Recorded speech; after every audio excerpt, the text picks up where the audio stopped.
RK நகர்ல வரப்போற 21ஆம் தேதி நடக்கக்கூடிய தேர்தலில் இடைத்தேர்தலில் நீங்கள் யாருக்கு வாக்கு பண்ணி கேட்டோம் மக்கள் திரு டிடிவி தினகரன் வாக்களிப்போம் என்று 28 விழுக்காடு மக்கள் சொல்லியிருக்காங்க. திராவிட முன்னேற்ற கழக திரு மதுசூதனன் வாக்களிப்போம் என்று 34 விழுக்காடு மக்கள் சொல்லியிருக்காங்க.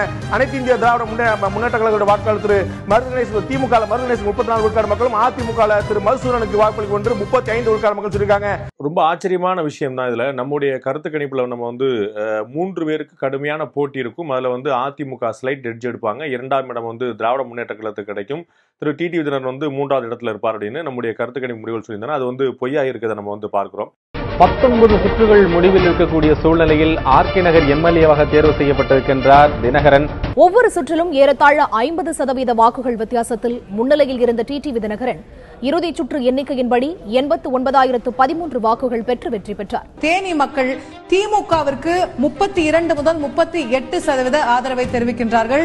அமமுக 2வது இடத்துல குக்கர் சின்னம் 28 முதல் 34% ஆதரவை பெறுகிறது. அதிமுக 3வது இடத்துல 25 முதல் 31 இடம், நாம் தமிழர் 5 முதல் 8%, அதே போல மற்றவை 1 முதல் 3%.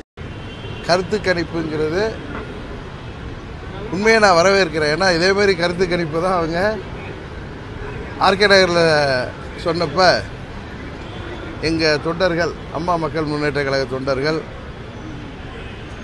அதை முறியடிக்கிற விதமாக செயல்பட்டு மாபெரும் வெற்றியை தேடி தந்தார்கள். ஆனால் இந்த கருத்து திரிப்புகள் எல்லாம், அதாவது அவங்களுக்கு ஒருத்தர் விருப்பமாக இருக்கலாம், அந்த நிறுவனத்துக்கு இந்த கட்சி வரணும், இவர் வரக்கூடாதுன்னு நினைக்கலாம். பட் மக்களில் தீர்மானிக்கணும்.